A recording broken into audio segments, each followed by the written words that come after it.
Hello les filles, alors je vous retrouve aujourd'hui donc pour un tuto. Ça fait un petit moment que je vous ai pas fait de tutoriel. J'ai été très occupée entre la possibilité de ma nouvelle formation, etc. au travail. Donc je vous retrouve avec une mine affreuse dans le sens où j'ai plein d'imperfections sur la peau ces temps. Mais je tenais quand même à vous faire un tutoriel puisqu'aujourd'hui je vais faire un tour en ville je pense. Ça va demander un petit peu. Donc en fait je vous ai fait un tutoriel sur un cut crease. J'ai mis des lentilles bleues qui ne sont pas très naturelles, hein, c'est pas le but. Enfin, elles sont pas naturelles parce que j'ai du brun à zèle, mais ça fait quand même l'affaire. Donc je vous fais en premier lieu partie pour les yeux et ensuite le teint. Alors, je vais regarder si on voit bien. Donc, je sais pas si vous allez bien voir, mais en fait c'est un cut crease neutre.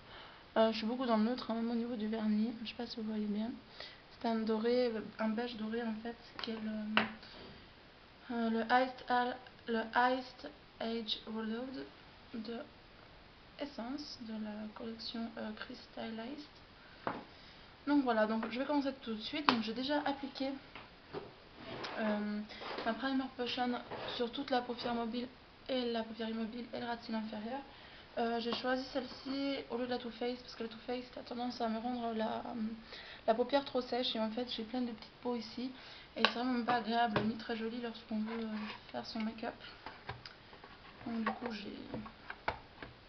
j'ai opté pour prendre ma primer potion qui me reste. Alors j'ai déjà aussi appliqué sur la paupière mobile ma base de chez NYX, la Eyeshadow Base en teinte la blanche en fait, c'est ESB01. Voilà pour éclaircir la paupière mobile. Maintenant je vais appliquer avec un pinceau plat assez dufteux un fard neutre, enfin couleur peau un peu, un fard touche lumière, et pour moi ça va être le fard In The Birth de la palette Sweet Dreams de Too Faced. Donc je prends ça sur mon pinceau et je viens appliquer donc je suis désolée, hein, je me regarde en même temps dans le miroir en fait, mon petit miroir, j'ai changé de place, et je viens appliquer ça donc sous l'arcade sourcilière. Et si jamais pour les lentilles, on me demande, c'est des Fresh Look en teinte bleue. Parce qu'en fait avant j'en portais assez souvent et après j'avais arrêté et là je me suis dit pourquoi pas. Petite fantaisie comme ça de temps en temps, c'est pas mal, mais c'est les journalières. Voilà pour le moment. Donc on en applique bien dans le creux pour pouvoir estomper les fards ensuite en tapotant. Maintenant ce qu'on va venir faire, c'est que j'ai utilisé ma palette Naked la 1, enfin la Naked tout simple quoi. Et j'ai utilisé le fard Naked dans le creux large, donc est un fard beige moyen avec un pinceau 217, un pinceau estompeur celui-là de chez MAC. Et je vais venir donc attendez, j'ai loupé quelque chose, excusez-moi. Tout d'abord je vais appliquer avec le même pinceau que tout à l'heure, le 235 qui est une édition limitée de chez MAC, le fard brûlé sur toute la paupière mobile pour unifier la paupière, mais de toute façon j'amènerai un autre fard plus lumineux par la suite puisque je trouve que brûlé ne ressort pas assez avec dans ce maquillage, donc c'est quelque chose d'un peu plus lumineux. Mais je fais déjà ceci pour avoir une paupière bien unifiée.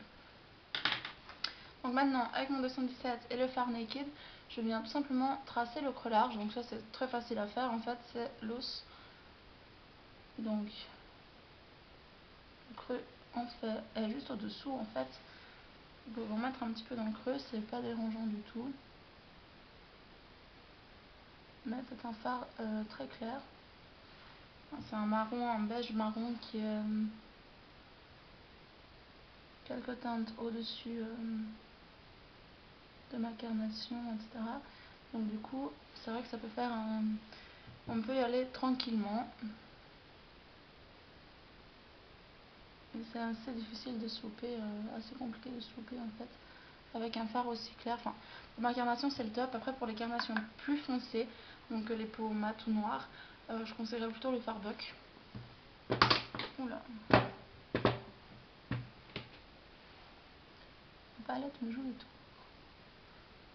Donc, dans le creux large, je vérifie juste dans l'autre miroir qui est à côté pour avoir la lumière du jour.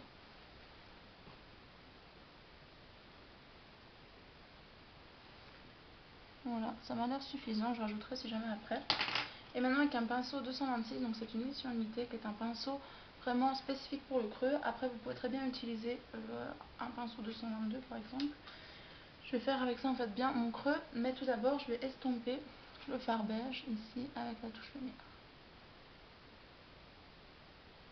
Ainsi que les bords. Donc je vais prendre Buck, celui que je vous conseillais tout à l'heure.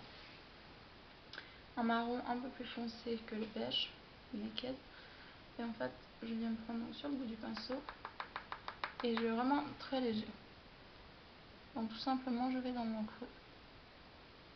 Et il est très pratique parce qu'il est bien précis. Donc il trace vraiment très bien le creux. C'est d'ailleurs pour ça que je l'avais pris. Après je veux pas non plus que ce soit un cut crease vraiment trop marqué. Déjà là il est pas mal marqué. Mais j'ai pas envie de quelque chose de trop marqué, donc je vais mollo.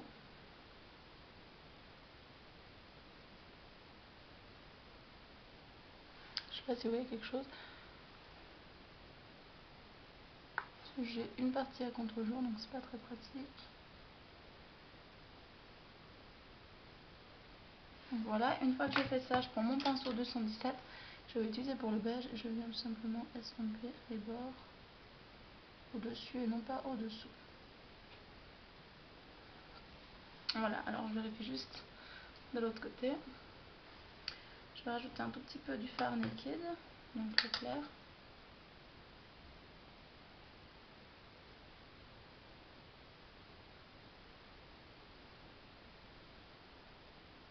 Voilà. Maintenant, ce que je vais faire, c'est que toujours avec le même petit pinceau, je vais venir apporter une petite touche de brillance, une petite touche un peu dorée, qui fait ressortir les iris bleus, mais bon, pour les lentilles. Hein. Donc je vais utiliser Smog, qui est un doré marron. Donc un tout petit peu sur la pointe du 126. Et je fais pareil, je viens au niveau du creux. Donc où j'ai posé Buck, en fait.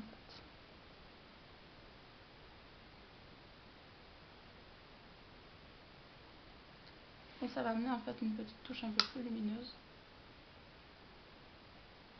Une petite touche de doré qui est sympa. Voilà, et je reviens ajouter un peu de Naked.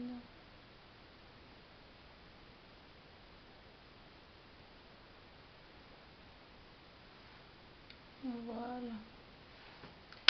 Une fois que j'en suis là, je vais venir appliquer un fard donc plus lumineux qui est celui que j'ai là, donc sur la paupière mobile, qui est le Manila Paper de la palette du quad Bali en MAC Wonder Woman, qui était une édition limitée. Et je viens avec le pinceau 235 et je viens prendre donc Manila Paper. Pas besoin d'en prendre trop parce qu'il est vraiment bien pigmenté.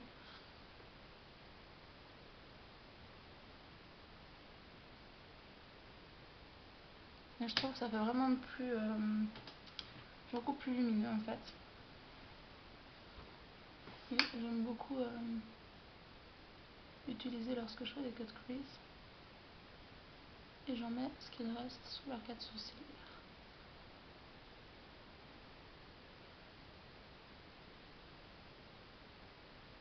Voilà. Maintenant avec le même fard, je viens avec un petit pinceau crayon. Donc là c'est 219 de chez MAC. Je vais venir le mettre donc, je vais venir le prendre pardon.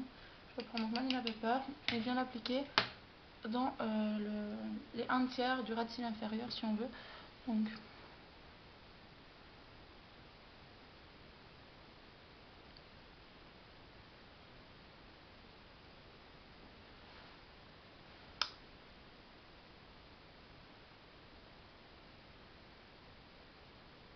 voilà. Et en deuxième partie, je vais mettre Smog, celui qu'on a mis dans le creux avec Buck, donc est celui-ci. Donc bien pigmenté, donc pas besoin d'en prendre beaucoup. Hein. Et je viens donc sur le reste du ras de cils. Et je fais un petit, je rejoins un peu ici légèrement, puisque je vais venir combler de manque de couleur par mon trait de liner. Après c'est à choix, vous pouvez faire plus ou moins épais. Moi c'est un liner quand même marqué, mais qui toutefois n'écrase pas du tout le reste du maquillage. Donc pour moi c'est la combinaison que j'aime faire pour les cut crease, en tout cas je trouve ça beaucoup plus joli. Donc maintenant que j'ai fait ça, je vais non seulement tracer mon trait de liner. Donc je ne vais pas parler pendant que je le fais, je vais me regarder bien dans le miroir. Et comme gel liner j'utilise mon préféré de tous, le gel liner de chez Essence en teinte 01 Midnight in Paris. Donc qui est le noir que je viens de racheter puisque l'ancien est quand même bien utilisé et il commence à devenir bien sec malheureusement. Donc du coup je prends celui-là avec un petit pinceau 210 de chez MAC toujours. Je cherche le truc. Et comme j'ai pas envie de tirer les bords de mon nouveau eyeliner, je vais essuyer sur l'ancien en fait. Voilà. Mais je vous les conseille vraiment, ces liners, j'essaierai de vous le mettre en lot de mon concours. Je vais lancer un concours, je pense, dans le mois qui suit ou comme ça. Donc, dans les 2 mois qui viennent. Donc je viens de tracer.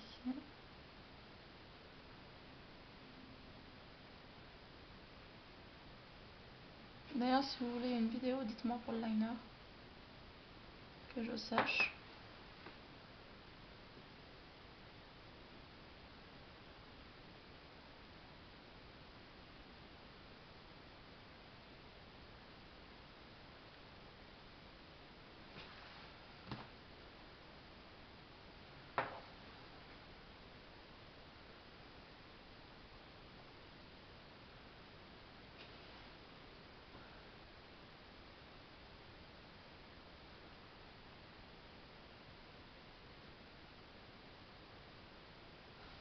Donc voilà, la première partie est tracée.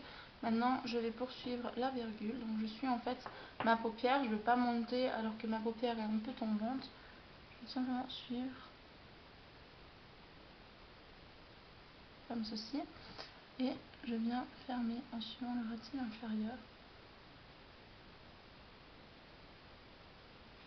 Et comme j'aime bien les eyeliners quand même assez pointus à la virgule,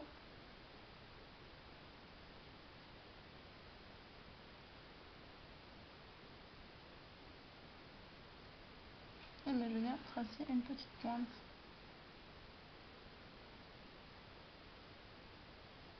Et je m'assure bien en fait qu'il y a une continuité dans mon trait. Et maintenant je vais aussi appliquer ce gel liner dans la muqueuse puisque c'est un eyeliner waterproof qui est génial en fait, il coule vraiment pas. Il fait pas de démarcation sur le reste de la paupière, donc ça c'est vraiment un plus. Donc je vais venir l'appliquer dans la muqueuse inférieure et supérieure, et ça va aussi pour les porteuses de lentilles, du moment où vous maintenez quand même une dizaine de secondes en fait la muqueuse le temps que le liner sèche.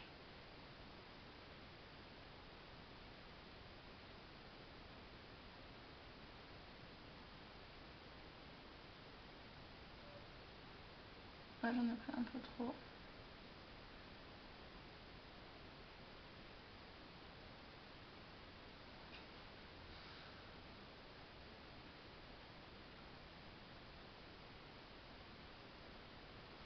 Là j'enlève juste le surplus en fait. J'ai déjà eu des yeux qui coulent après.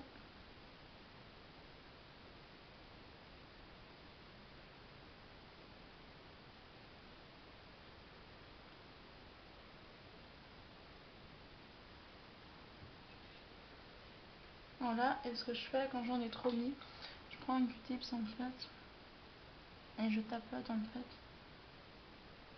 pour enlever l'excès.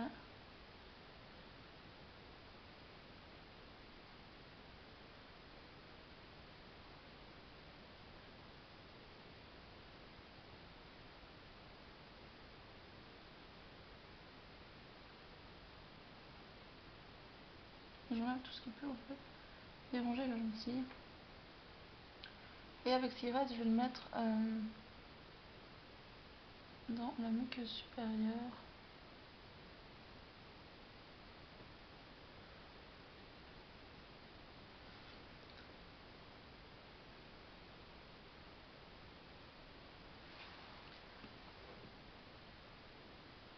Voilà. Donc maintenant je vais venir appliquer des fossiles individuels donc dans le coin externe, donc deux. Je regarde juste pour le temps, c'est déjà 15 minutes. Je vais appliquer des wing pearls comme ça, celui-là du milieu, mais j'ai plus de pince à épiler. J'ai mon ami qui se casse, c'est génial. Donc je vais venir les poser comme ça directement au doigt. Donc je prends ma colle du veau en premier lieu, que je vais venir déposer une petite goutte sur le dos de ma main. Voilà.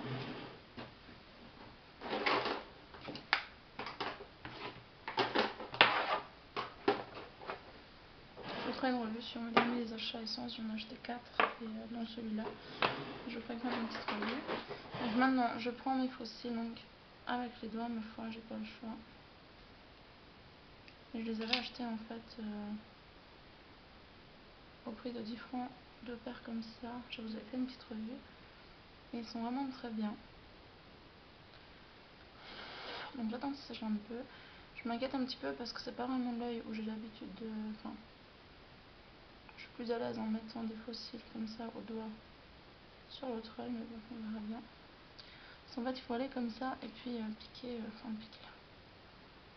et placer le fossile directement au bon endroit. Et c'est ça en fait qui est un peu plus compliqué sans pince à épiler, puisqu'il faut y aller au doigt et j'avoue que là je sais pas trop comment me prendre pour ce côté-là. Bon, je vais essayer d'y aller.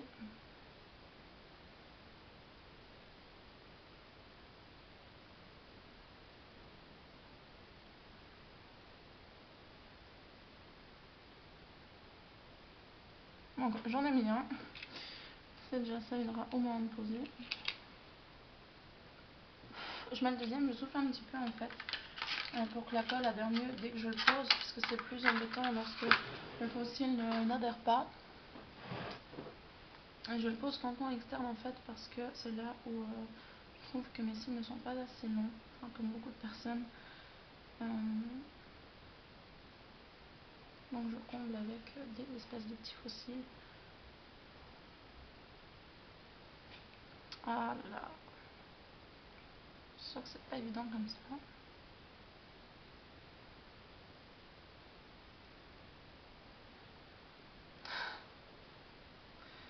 Ça m'énerve parce que je suis en train de faire n'importe quoi. Voilà, c'est posé. Alors maintenant j'attends quelques petites secondes. En attendant je vais vous montrer, c'est l'occasion de vous présenter le mini recourbe-cils de chez MAC. Je vous ferai une revue plus complète dessus. Enfin plus complète, entre guillemets, une revue sur les recourbe-cils en général.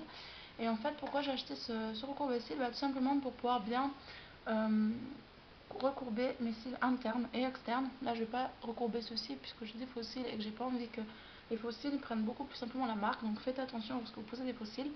Moi je vais simplement recourber ceux du milieu et ceux du coin interne. Donc je me lance.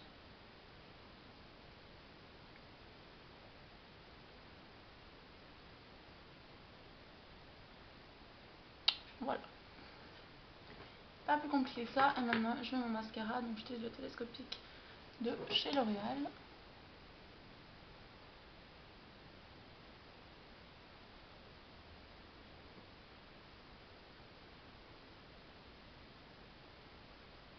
Et j'ai un peu peur qu'un fossile se casse la gueule parce qu'il me semble vraiment mal mis.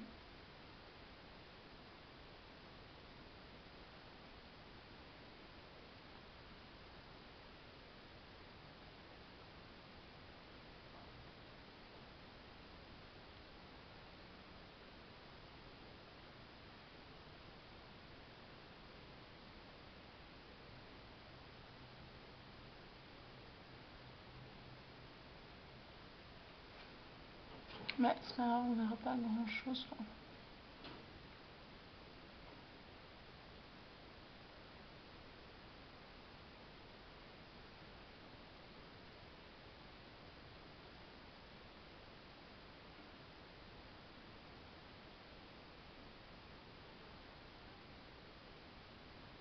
Voilà.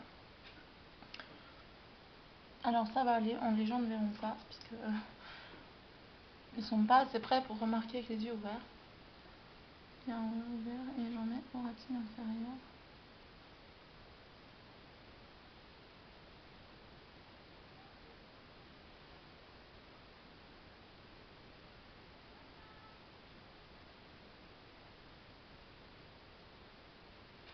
Voilà.